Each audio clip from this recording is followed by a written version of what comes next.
Okay guys, we're going to look at completing that edge transition, maneuvering a basket safely and efficiently over the edge for the purpose of a high-angle rescue with a patient inside a rescue litter, rescue basket.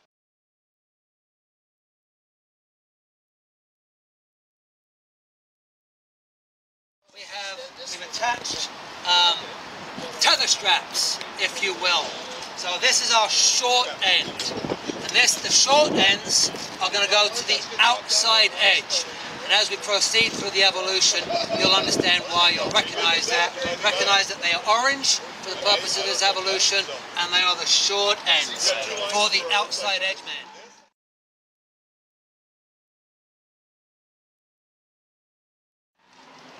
When we come to the inside edge man, the inside edge man has a much longer strap, and these are going to allow him to reach further because they won't be over the edge, and they are red.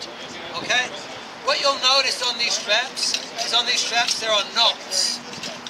What we have without those knots and with the gloves on, we have a tendency to wrap our hand. You do not want to wrap the hand. With these knots, you'll feel like you get a good grip. You do.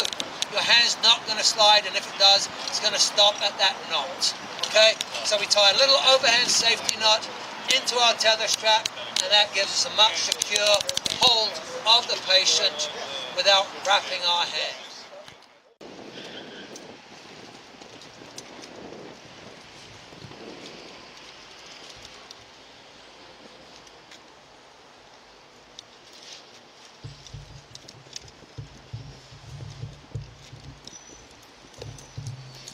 Our outside edge man will place an alpine butterfly knot on his lifeline approximately 3 to 4 feet over the edge of the wall.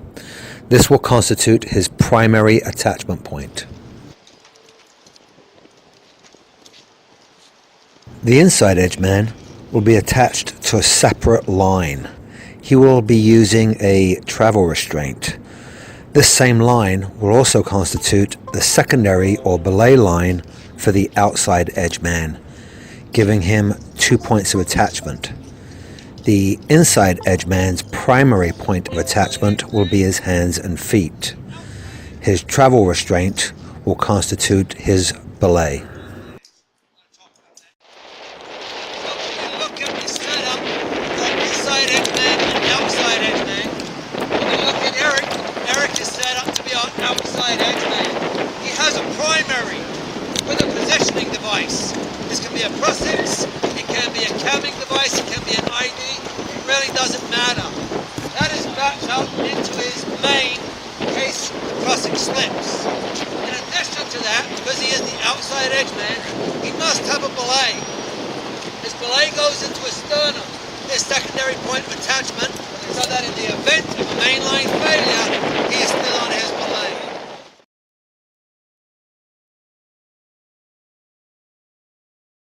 As the inside edge man, your primary is your feet. In the event that your primary fails, your backup is your Prosix belay. The Prosix belay, or the lifeline that the Prosix belay is attached to, is then hard tied and attached at the same point on your ventral connection on the front of your harness. Once these connections are made, you are now ready to assist your outside edge man over the edge. So, guys, we'll do this bridle. We set the bridle. Do I want the bridle long or short? Both lines, both I want it short. I want it as short as possible. Yeah. How short can it be? All the way to his chest? Catenary angles, 90 degrees, right? If we go to 120, that means that 200-pound load is 200 pounds on there, 200 pounds there. All about the angle. So, were you ready, Tom? Oh, yeah.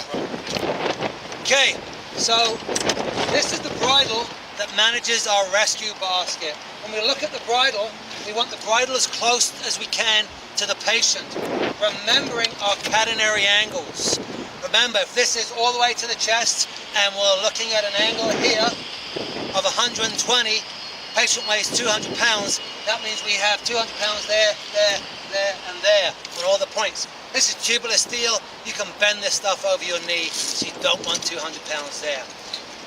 From there we have our main. Our main line is orange, going into our friction device. In this case it's an MPD. Our belay is our blue line.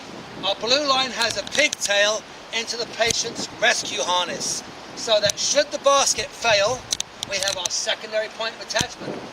First, second, into the patient's rescue harness.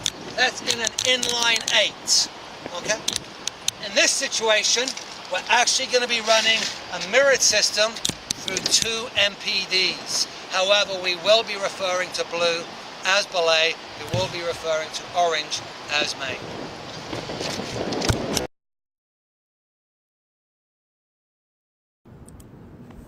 Once the edgeman has both his main and belay attached, he will lower himself gently down the side of the wall with assistance from his inside edgeman, who will manage his lines, ensuring that they clear any obstructions and maintain firm contact with the edge protection.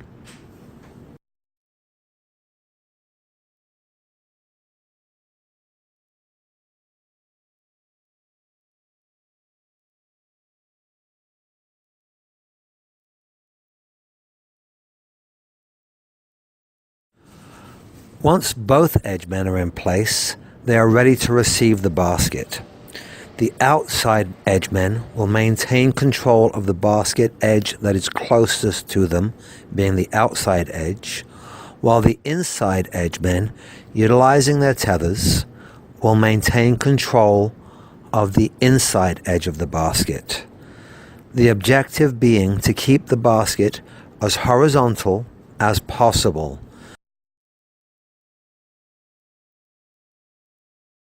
This will require good communications and a coordinated effort through all 4 edgemen.